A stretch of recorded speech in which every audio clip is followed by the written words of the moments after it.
Hey Walking Dead fans, it's the Viking here, and I'm sorry I didn't get to review the last few Walking Dead and Fear the Walking Dead episodes.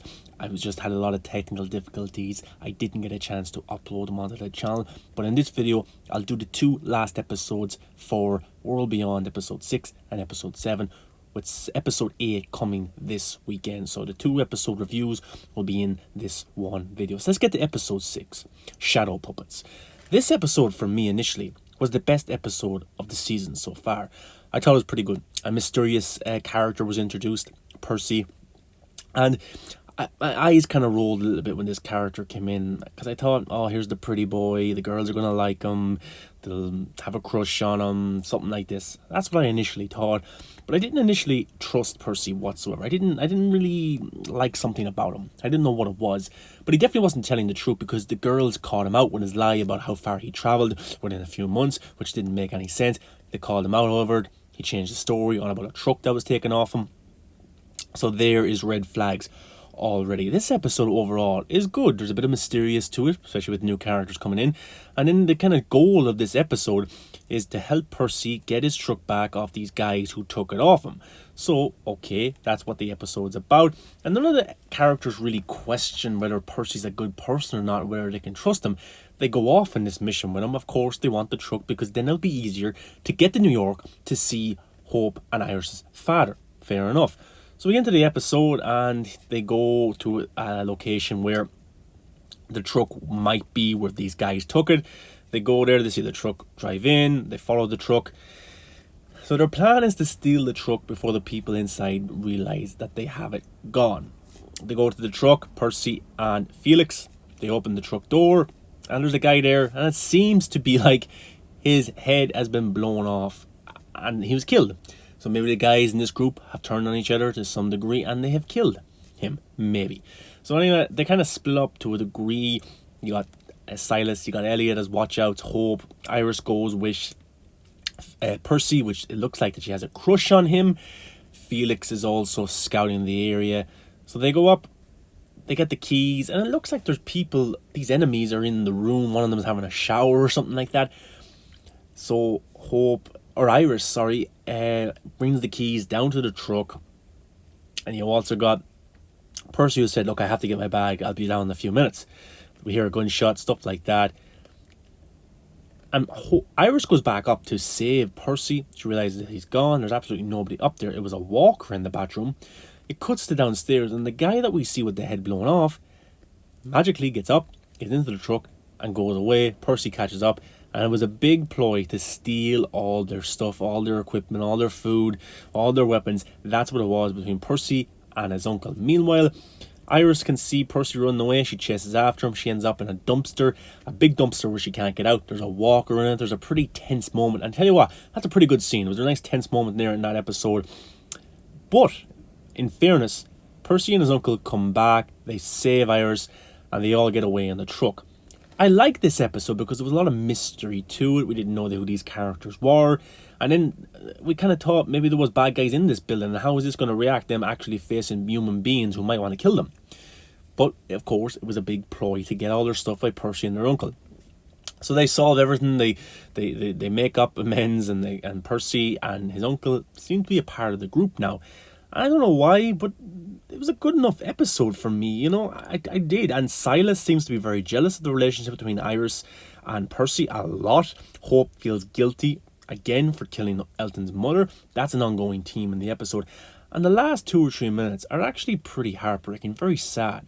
This uncle is kind of a magician of some sorts, but he makes like a movie up about the start of the end of the world in kind of shadow images, and it's pretty emotional. And I tell you, it's sad, and you can see the emotion in the actors' eyes.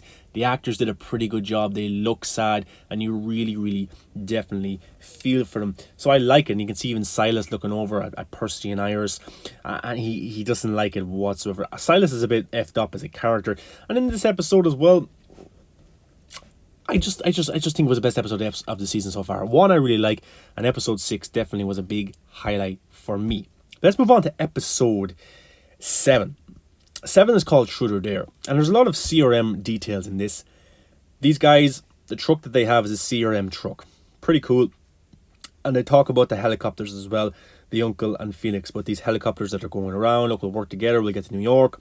There's even a Mountain Dew promotion in this episode, and Walking Dead AMC have made a deal with Mountain Dew, so you might see more Mountain Dew pop up in the Walking Dead universe. Look, it wasn't forced. It kind of suits the zombie apocalypse. Those things aren't around as much as they would be, so for them to pop up, it was kind of like a novelty for the characters. So I like that pretty much. But their goal is to get the truck and go to New York. But they have these CRM maps, and they can see exactly where the CRM helicopters stop off to get gas, to get fuel, and this is their mission: to go to one of these buildings, get some fuel for the truck, and then settle on the mission to New York. Of course, Percy and his uncle decide to stay with the group. It looks like they're going to leave, but they all want to be together. All happy families. In this episode, we get a really, really good look at the backstory for Hook. Now, Hook is a character that I wasn't really too interested in. We didn't get to see much of her yet, but very much like Elliot, when I got to see the backstory, or Elton, sorry, when I got to see the backstory, I appreciated the character a lot more. Here, when I got to see the backstory of Hooks, man, I appreciate it a lot more. This character's a lot of depth. Probably the most tragic origin story of a character on the show in a while. All pretty well done. She was in the military. We get to see her hanging with her friends. We get to see the zombie apocalypse kick off in this world and how it affected Hook. How did it affect the world? And it's done really, really well. Hook's backstory in the military is fascinating. It could be probably a season all by itself. It's pretty good at the start of the outbreak, and it shows that her army group, they were given a mission to kill all these people. Now, I don't know if these innocent people were sick or the government said just kill everybody, but Hook just couldn't do it. She shot her fellow army men all in the head at once, one by one, and it's a pretty cool scene the way she does it. So these innocent people with children, with women, with babies don't die. And I really, really have a lot of appreciation for Hook's character. Big time like this character. Now, of course, in the building as well, but they're in with the fuel, they're playing a few games. Hope runs off as well. She's a bit annoyed. She goes through the building. She meets a mysterious guy, a guy who's living in this building. She doesn't trust them he doesn't trust them whatsoever. Probably thinks they're from CRM, because CRM aren't to be trusted whatsoever.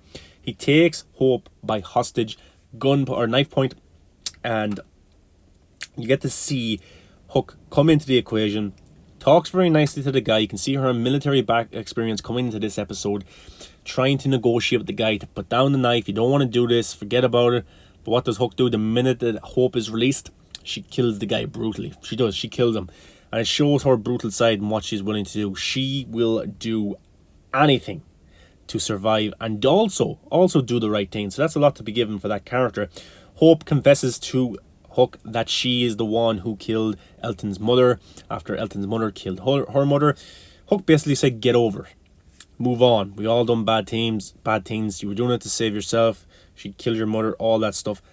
Move on with it. This episode is pretty good as well. This is 2 or 3 solid episodes in a row from The World Beyond, and it's really picking up for episode 8. Episode 8 looks really good as well. Some more hints to the CRM, maybe more hints to Rick Grimes as well. It's a fascinating subject, this CRM group and where they are located. But these little Easter eggs, these little hints are all eyeing towards that Rick Grimes movies. Hopefully those happen. They haven't started shooting yet. Rick Grimes himself, Andrew Lincoln, he's going to be on stage as Scrooge for Christmas. So I don't know what's actually happening with the Walking Dead movies. I hope that the script is done. I hope they're ready to shoot after Christmas, after the new year, and hopefully it gets moving fairly quickly, because I want to see these movies and I want to see how the CRM is in a bigger scale with a movie budget. These Easter eggs, these post-credit scenes are very interesting to keep us engaged. But this season of World Beyond has actually shocked me a good bit. I didn't think it would be as good as it is, and some parts are boring, some of the acting is poor, some of the character development, all that stuff is kind of poor. But guys, at the end of the day, this season has a lot of mystery to it. These characters are becoming more likable. Their origin stories are done pretty well. And I'm interested to see the path that they go on to for the rest of this season. Their journey to New York, I don't think they're just going to hop in the truck and it's going to be okay, dandy to New York. I think they're going to meet some more obstacles, maybe more CRM members. What happens if a CRM truck comes across them? What happens if a helicopter comes across them? How are they going to get out of the situation? Is the jackets enough to get out of the situations? The jackets, of course, are CRM. They have the 3 circles. Can they get out of a situation? Or are CRM willing to just kill them on the spot if they know too much and if they have these maps that of them and if they're going to go to New York? But this season, so far, is setting up pretty nicely. And I like the way the show running is being done. I really do. You know, some of the episodes can be boring, stuff like that. But they're catching my attention with a lot of the elements that they're using. And at the end of this episode, the uncle is dead. Somebody has killed him.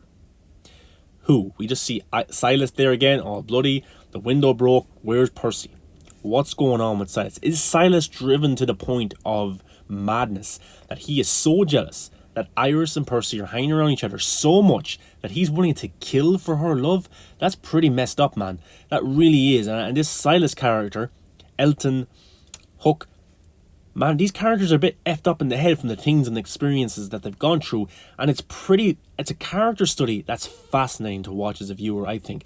So next week, is Silas the one that killed the uncle? I kind of hope he is, because then it would leave some very interesting storytelling.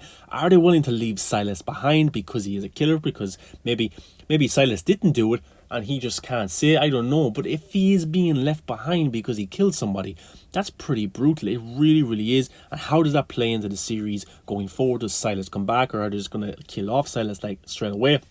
But the Silas character is very, very interesting. Guys, I'm sorry I didn't have the updates quicker for you. I will this weekend for Fear the Walking Dead and also World Beyond. My Fear the Walking Dead episode 6 review is coming just after this, so keep an eye out for this. But guys, give a like, subscribe if you already haven't. If you're a Walking Dead fan, I'm a Walking Dead fan as well for the last 10 years. Come and engage with me. Get into the comments. Let me know what you think about episode 6 of World Beyond and episode 7. Also, guys, come follow me on all the social medias. That will be in the description. I'm looking forward to this weekend, and I hope you are as well. Guys, stay safe and stay away from those zombies.